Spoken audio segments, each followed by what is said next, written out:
오늘 세 가지 적용으로 바로 말씀 전하도록 하겠습니다. 첫 번째입니다. 나를 구원하시는 분은 하나님이라는 사실입니다. 믿으십니까? 아멘. 16절부터 19절 말씀 같이 한 번 더 읽겠습니다. 시작. 그가 높은 곳에서 손을 펴사 나를 붙잡아 주시며 많은 물에서 나를 건져내셨도다. 나를 강한 원수와 미워하는 자에게서 건지셨으며 그들은 나보다 힘이 세기 때문이로다. 그들이 나의 재앙의 날에 내게 이르렀으나 여호와께서 나의 의지가 되셨도다. 나를 넓은 곳으로 인도하시고 나를 기뻐하심으로 나를 구원하셨도다. 아멘. 19절에만 보면 나를 구원하셨다라고 하는 이 나를 계속 반복하고 있습니다. 나를 구원하셨다. 여러분, 우리 성도를 구원하시는 분은 오직 한 분이신 하나님이신 줄로 믿습니다.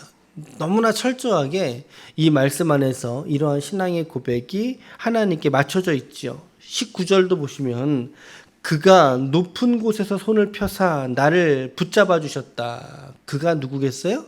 하나님이죠. 그가 많은 물에서 나를 건져 주었다. 사람은 물에 들어가면 죽습니다. 재난이나 고난이나 어려움을 말하고 있는 거예요.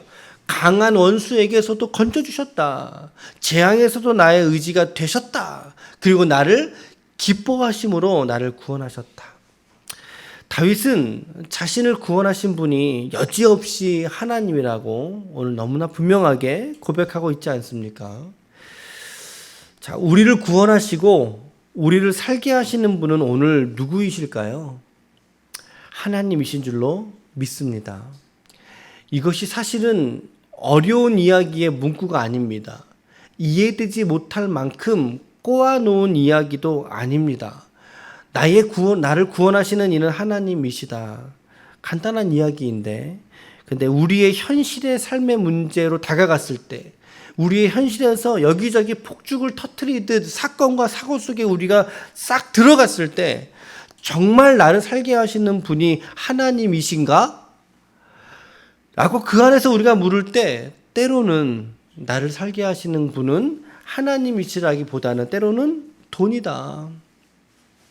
혹은 하나님의 그 무엇이 아니라 하나님이 아닌 그 무엇으로 인해서 오늘 내가 살아가고 있다라고 우리가 착각할 때가 너무나 많이 있다라는 거죠.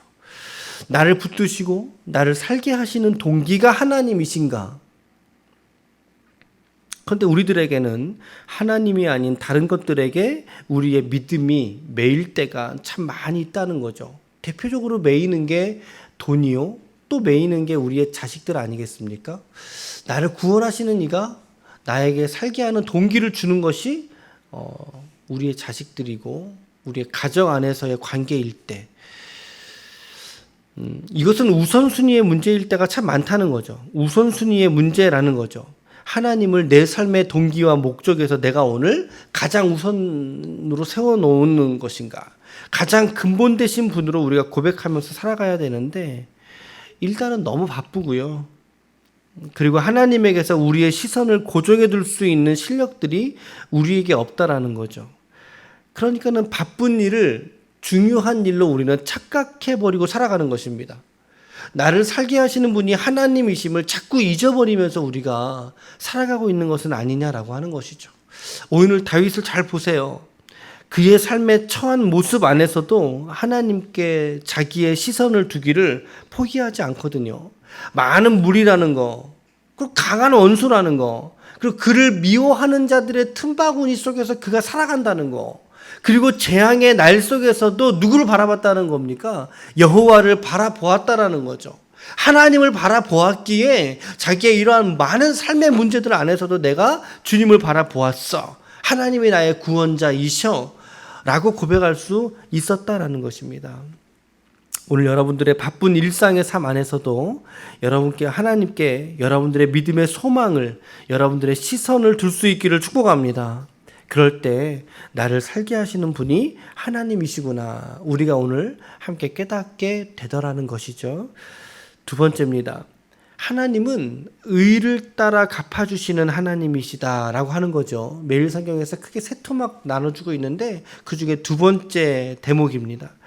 다윗은 하나님이 자신을 구원하시고 자신을 지켜주셨는데 그 이유를 무엇이라고 말해요? 다윗 안에 있는 의로움, 그 손의 깨끗함을 보시고 갚아주셨다라고 고백하고 있거든요. 18장 20절에서부터 24절까지 읽어보겠습니다. 시작.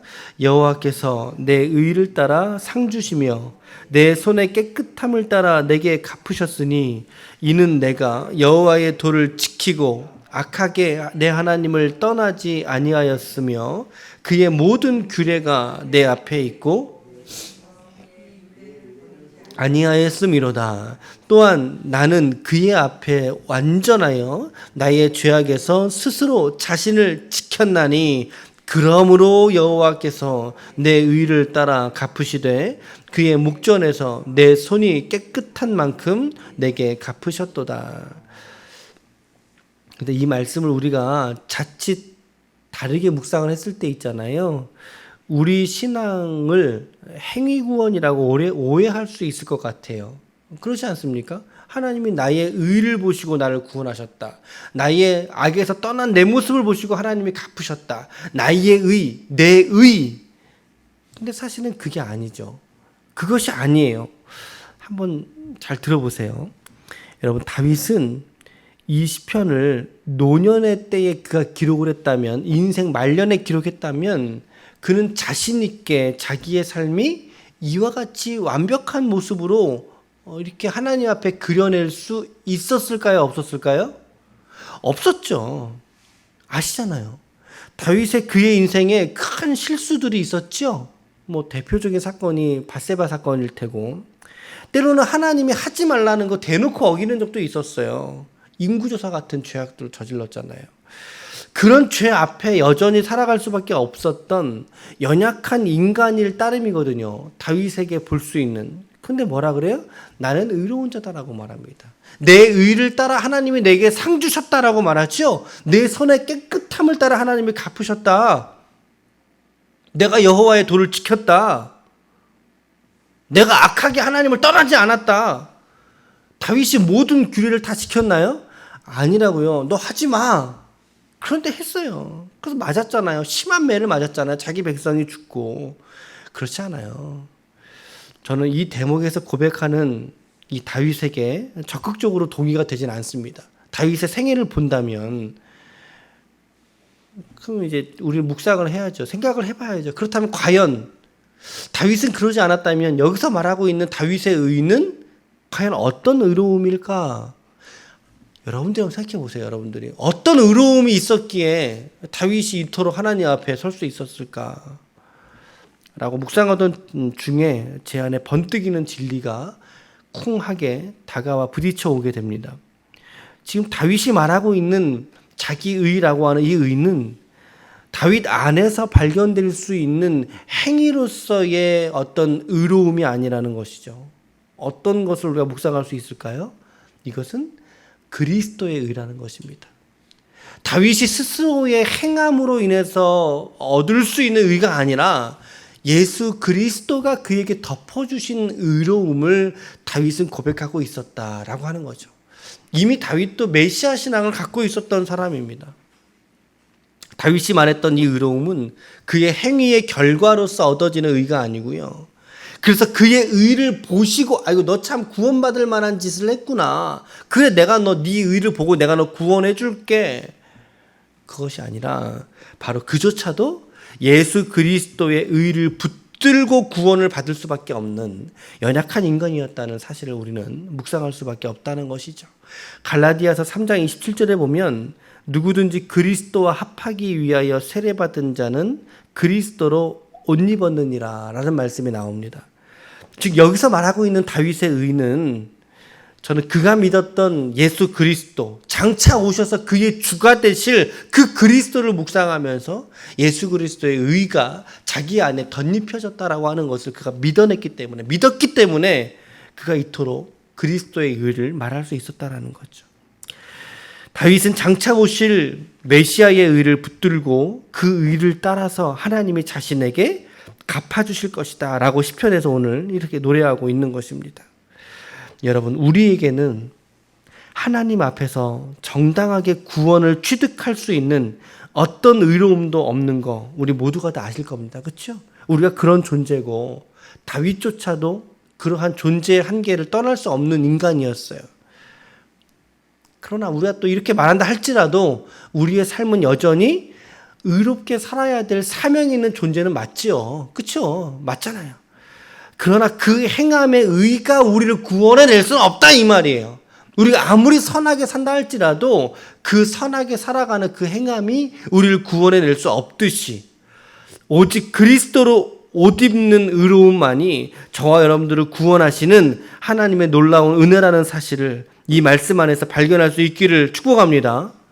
여러분, 우리는 주님의 의를 붙들어서 하나님 앞에 오늘 설 수 있기를 축복합니다. 오늘 다윗이 말하고 있는 우리의 삶에 마땅히 있어야 될 이 의의 열매를 맺어가십시오. 필요합니다. 당연히 맺어가야죠. 그러나 우리를 구원하시는 궁극적인 의는 나의 의가 아니다라고 하는 거예요. 나의 의가 아니라 오직 그리스도 예수의 의밖에 없고 우리는 그 예수로서 의의 옷을 입은 존재이다 라고 하는 것을 잊지 마시길 바랍니다.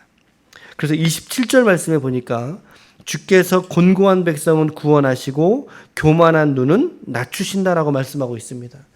곤고한 백성이라는 표현을 새 번역에서는 연약한 백성이라고 번역을 했고요. 그리고 쉬운 성경에서는 가난한 백성이라고 번역을 했습니다.